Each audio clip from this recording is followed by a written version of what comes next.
नमस्कार, मैं हूं संजय मिश्रा और आप देख रहे हैं नवभारत टाइम्स ऑनलाइन और नवभारत टाइम्स एंटरटेनमेंट। आप सभी दर्शकों का नवभारत टाइम्स एंटरटेनमेंट में बहुत बहुत स्वागत है। और आज हम बात करेंगे कोरोना महामारी और उसके बाद लगने वाली वैक्सीन के बारे में। और इस चर्चा में हमारे साथ जुड़ रहे हैं बॉलीवुड और टीवी के एक्टर विजय आनंद जी। आपका बहुत बहुत स्वागत है सर। और दुनिया में जहां कोरोना महामारी के बाद जब वैक्सीन आई तो लोग लगवाने के लिए होड़ लगी हुई है, ऐसे में आपने वैक्सीन लगवाने से इनकार कर दिया है। क्यों इनकार किया है, ये बात आपसे जानेंगे। तो स्वागत सबसे पहले आपका। नमस्कार, बहुत बहुत धन्यवाद। तो सर बहुत सीधा सा सवाल है, हाँ बहुत सीधा सा सवाल है कि क्यों इनकार कर दिया है। जैसा कि आपको पता है कि मैं योगा सिखा रहा हूँ पिछले 12 सालों से। उसके भी पहले से लगभग 20-25 सालों से मैं आई एम प्रैक्टिसिंग नेचुरोपैथी और आयुर्वेदा में एक बहुत बड़ा विश्वास है मेरा। जो हमारी एक सभ्यता, हमारी जो कल्चर है, जो हमें एक वरदान दिया गया है एज एन इंडियन, जो भारत देश को एक वरदान है, वो आयुर्वेद का है। अगर हम अपने वरदान को वरदान स्वरूप नहीं स्वीकार करेंगे तो क्या करेंगे, ठीक है। और इसमें बात वैक्सीनेशन की जब आती है तो अंत में तो ये केमिकल ही हुआ, ठीक है।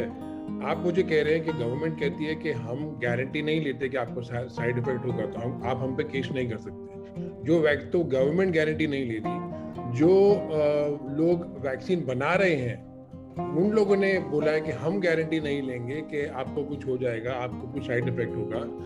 तब जब जो दवाई बना रहा है वो गारंटी नहीं ले रहा, गवर्नमेंट गारंटी नहीं ले रही, तो मैं ऐसी चीज क्यों अपने बॉडी में डालूं, सबसे पहली बात।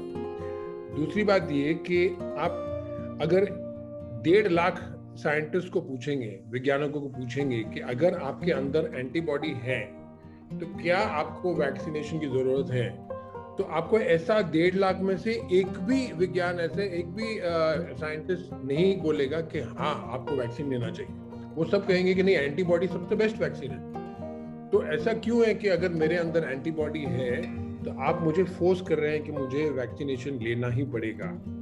तो ये मेरा सबसे बड़ा प्रॉब्लम ये है। दूसरा प्रॉब्लम ये है कि अगर आप जो ये सब डिक्टेट्स आप जो जहां से सुन रहे हैं, जो आपका सोर्स है इंफॉर्मेशन का, अमेरिका, आपको ये पता होना चाहिए कि फार्मास्यूटिकल इंडस्ट्री अमेरिका चलाती है। अमेरिका नहीं चलाता, अमेरिका के पॉलिटिशियंस अमेरिका नहीं चलाते, उनकी फार्मास्यूटिकल इंडस्ट्री अमेरिका को चलाती है। तो वहाँ के जो सीडीसी है, वहाँ की गाइडलाइन, आपको एक उदाहरण दे रहा हूँ। पिछले हफ्ते सीडीसी की गाइडलाइन आई थी, जो बहुत ही रिसर्च के बाद 90,000 स्टूडेंट्स के ऊपर ये रिसर्च किया गया। 90,000, 9 नहीं, 19 नहीं, 900 नहीं, 90,000। और ये बताया गया कि उनको स्कूल में मास्क पहनने की कोई जरूरत नहीं 12 साल की उम्र के नीचे। ये सीडीसी की गाइडलाइन थी। लेकिन एंथोनी फाउची ने क्या किया?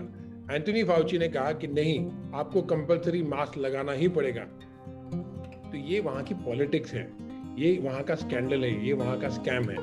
तो जैसे कि मैंने आपको जो सबसे पहले कहा कि अगर आपके अंदर एंटीबॉडी है, मुझे कोविड हो चुका है, मैं चाइना में था, हाँ चाइना में जब आया तब मुझे कोविड था। अब मेरे अंदर एंटीबॉडी है, जब मेरे अंदर एंटीबॉडी है तो मैं वैक्सीनेशन क्यों लूं? और आप मुझे बोल रहे हैं कि मैं केमिकल कंपनी को बिलीव करूं, उसके ऊपर विश्वास रखूं, जो साला टैल्कम पाउडर भी नहीं बना सकता। आज आपको पता होगा कि जॉनसन एंड जॉनसन ने लाखों करोड़ों रुपए आज कॉम्पेंसेशन दिए हैं उन लोगों को जो अपने बच्चों पर टैल्कम पाउडर लगाते थे और उन बच्चों को कैंसर हो गया और वो मर गए।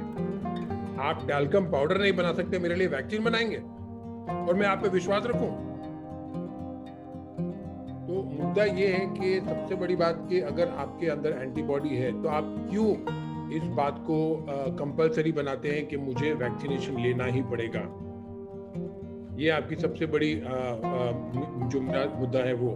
दूसरा, अगर आप बोलते हैं कि बहुत जाने जा रही हैं, बहुत लोग मर रहे हैं, तो सपोजिंग अब नंबर तो आप लोग ज्यादा रिसर्च कर लेंगे। सपोजिंग आप बोलेंगे कि 6 लाख लोग मर गए, ठीक है।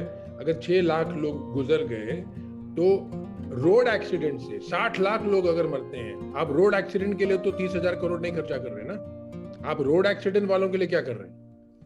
जो लोग हार्ट डिजीज के लिए मर रहे हैं, जो लोग दिन में, आज मेरी बहन, सगी बहन का जो हस्बैंड था वो मेरे से भी छोटा था, खड़े खड़े गिरा और गुजर गया हार्ट अटैक से, ठीक है। आप जो हार्ट के पेशेंट्स हैं उनके लिए क्या कर रहे हैं, उनके लिए क्या किया आपने स्मोकिंग बैन की, आपने अल्कोहल बैन किया, और जो खाने में केमिकल जो होते हैं, जो खाने के अंदर जो आप जो पेस्टिसाइड जो जाते हैं उसकी वजह से करोड़ों जाने जाती है, आपने क्या वो बंद किया? जो करना चाहिए वो करते नहीं है, फिर मुझे बोलते हैं कि मुझे वैक्सीनेशन लेना पड़ेगा। और क्यों लेना पड़ेगा? क्योंकि मुझे लंदन जाना है शूटिंग करने, क्योंकि मुझे दुबई जाना था एक अवार्ड लेने के लिए, सर्बिया जाना था एक शूटिंग करने के लिए, टिकट नहीं करता शूटिंग। सबको नहीं बोल दिया मैंने कि भाई वैक्सीनेशन नहीं है, मेरे हाथ से काम गया, मेरा नुकसान हुआ। लेकिन अपने पैसों के फायदे के लिए मैं अपनी जो बॉडी है, जो अपना शरीर है, जो मैं एज ए योगा टीचर दुनिया भर में जब मैं सिखाता हूँ, ये कहता हूँ कि आपका शरीर सबसे पहला का मंदिर है। आपका मंदिर में जाने से पहले पहले अपने शरीर को देखिए। आप मंदिर में जितना वक्त जाया करते हैं उससे ज्यादा वक्त अपने शरीर पर आप ध्यान दीजिए, क्योंकि वो सबसे बड़ा टेम्पल है आपका। आपका भगवान आप ही हैं, आपके अंदर ही रहता है वो भगवान, आपके अंदर ही जीवित है वो भगवान। तो उसकी देख रेख कीजिए। तो अगर आपका शरीर आपका टेम्पल है, तो मैं अपने मंदिर के अंदर किसी केमिकल को नहीं जाने दूंगा, और वो भी ऐसा आदमी जिसने टैल्कम पाउडर में जहर डाल के बच्चों की लाखों करोड़ों बच्चों की जाने ले ली।